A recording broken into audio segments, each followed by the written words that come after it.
E interessante porque Esmirna, ela é a segunda, né, da menorá. E qual é a segunda festa? Pães asmos. E a gente percebe que a mensagem que o Senhor está entregando para Esmirna é de fato essa, que precisamos estar distantes do fermento da religiosidade, o fermento que aponta para o pecado, né? E precisamos ser o quê?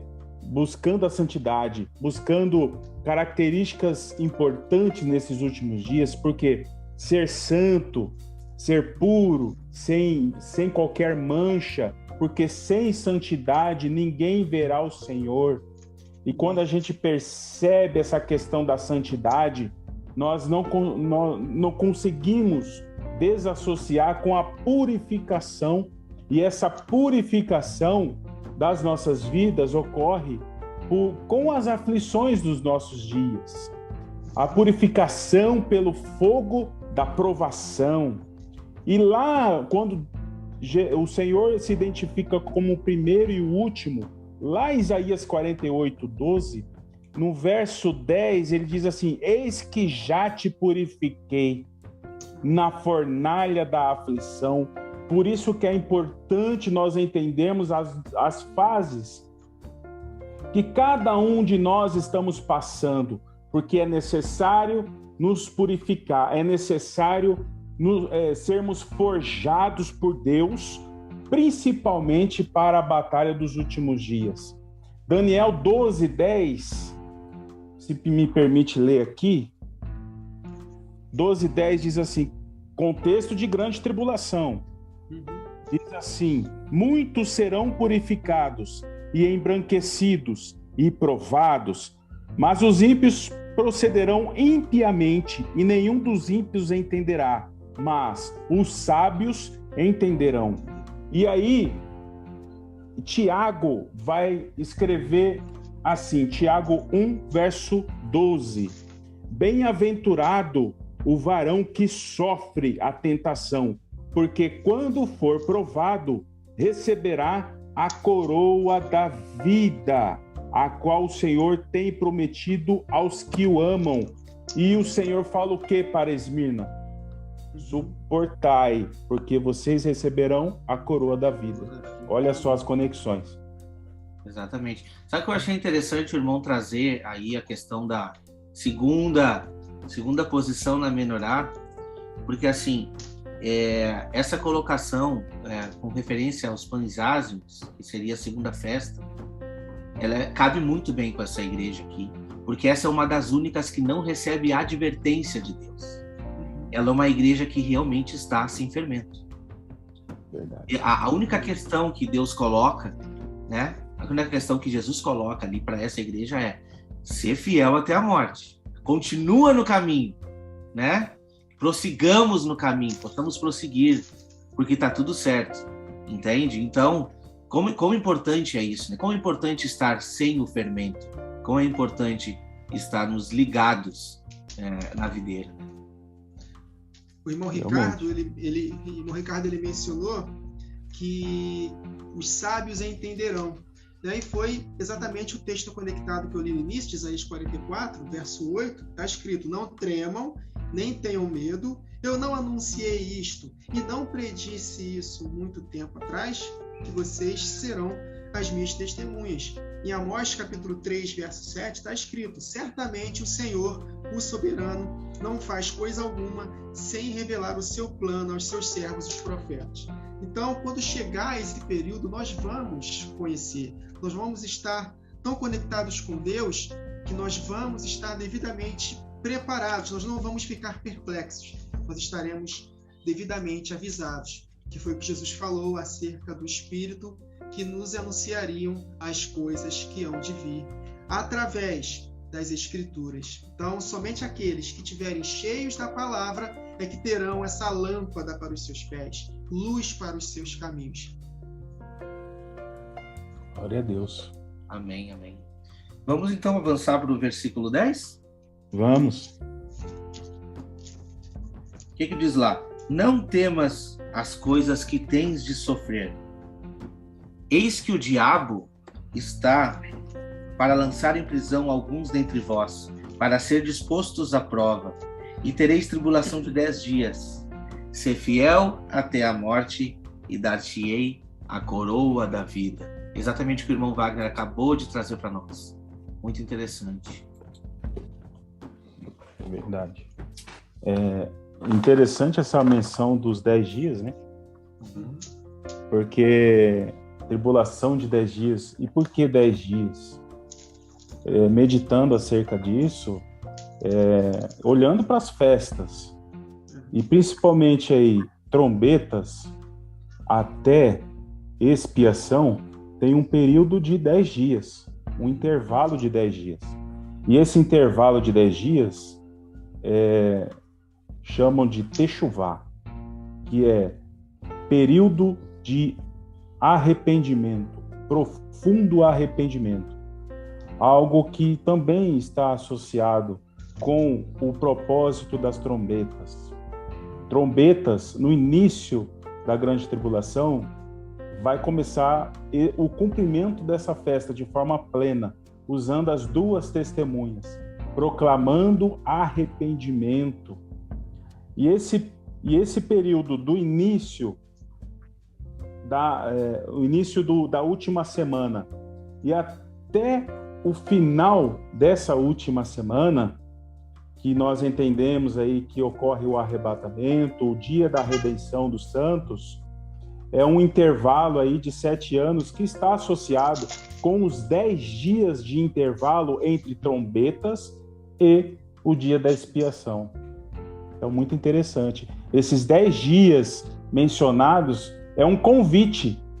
Veja nas Escrituras esse intervalo de 10 dias.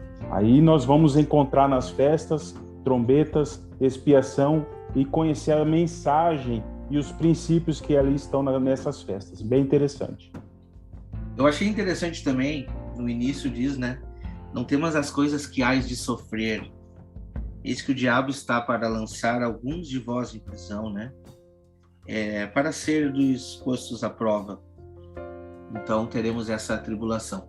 Quando a gente vê Paulo, que foi para nós um dos maiores pregadores, que trouxe muita revelação, ele conseguiu aproximar o Antigo Testamento com a obra da redenção na cruz, e enfim, ele conseguiu esclarecer o que seria essa nova aliança para nós, e ao mesmo tempo que ele sofreu muitas aflições. Eu não vou ler aqui todas as aflições, mas eu convido você em casa para ler 2 Coríntios 11.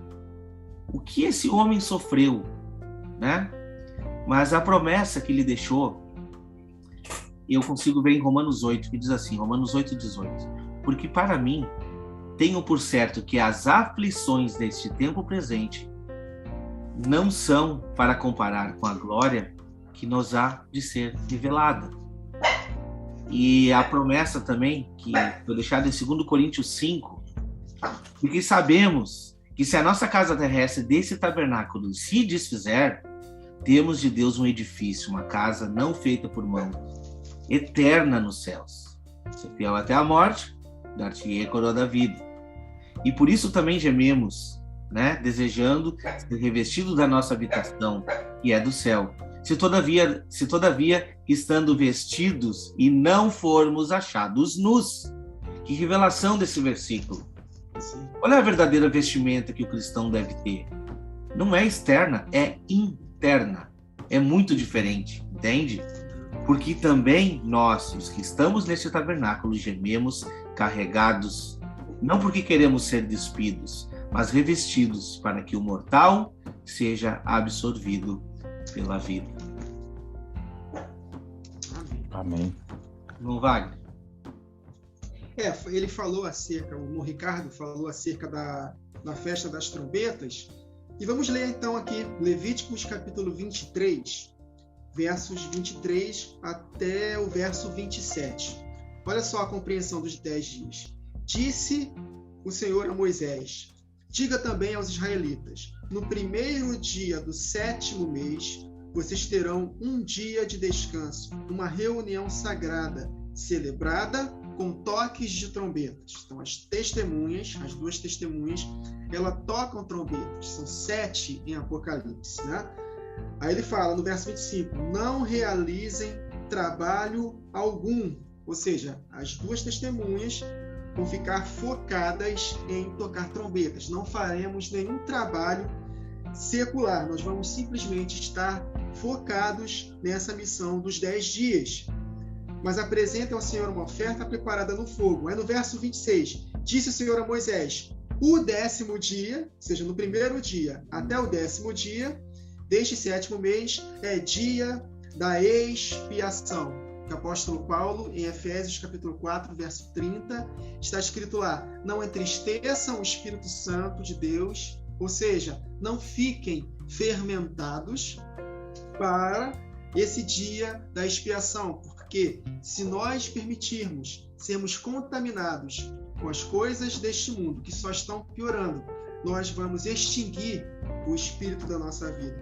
Então, esse espírito foi selado para o dia da redenção, que é exatamente o dia da expiação, em que, particularmente, a igreja de Esmirna, representando a parte da igreja que vai morrer, está escrito para que sejamos fiéis até a morte, para que recebamos a coroa da vida.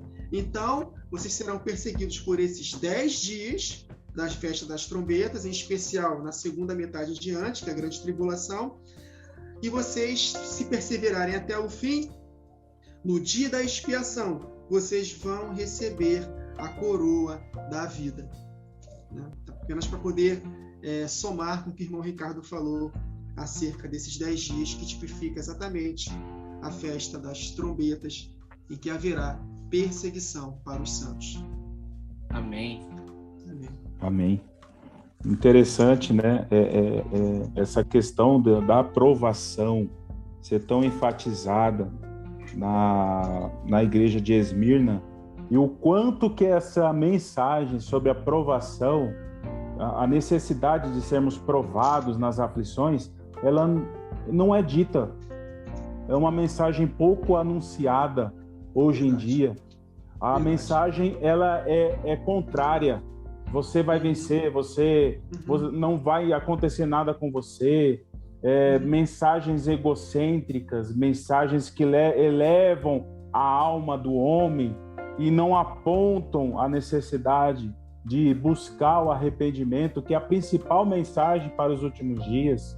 Amém. Então, infelizmente, é uma mensagem que está sendo ofuscada pela doutrina da religiosidade nesses últimos dias, e nós precisamos resgatar essa mensagem.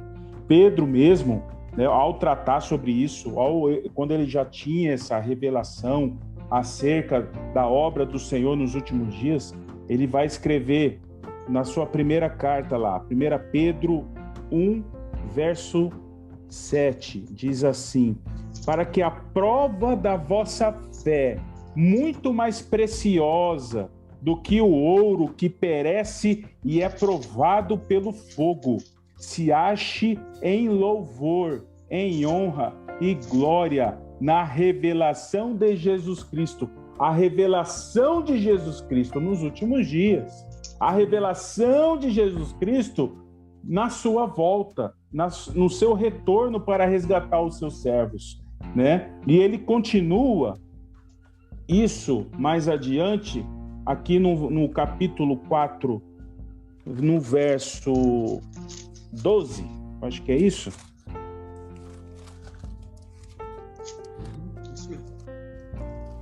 Capítulo 4, verso 12. Amados, não estranheis a ardente prova que vem sobre vós para vos tentar, como se coisa estranha vos acontecesse. Mas alegrai-vos no fato de serdes participantes das aflições de Cristo, para que também na revelação da sua glória vos regozijeis e alegreis. Amém. Ou seja, na volta do Senhor Jesus, nosso coração vai se alegrar, porque seremos vencedores. Amém. Amém. E é muito importante com relação à volta, né? Porque o final desse versículo 10 diz assim: ser fiel até a morte e dar-te-ei a coroa da vida. Quando que vai acontecer esse fato? Aí a gente vem exatamente no versículo 11, que traz essa promessa. Quem tem ouvidos, ouça o que o Espírito diz às igrejas. Ao vencedor, de modo nenhum sofrerá o dano da segunda morte. Esse versículo nos traz revelações fantásticas também. Nos liga ao Apocalipse com relação ao entendimento de quem fará parte daqueles que não sofrerão o dano da segunda morte. Então a gente pode discorrer em cima disso também. Não vai? Sim. O vencedor de modo algum sofrerá a segunda morte. Enquanto o irmão estava falando, o Espírito me fez lembrar o que Jesus falou, de que aquele que amar a sua vida vai perder. Mas aqueles que aborrecerem a sua vida vão ganhá-la para a vida eterna.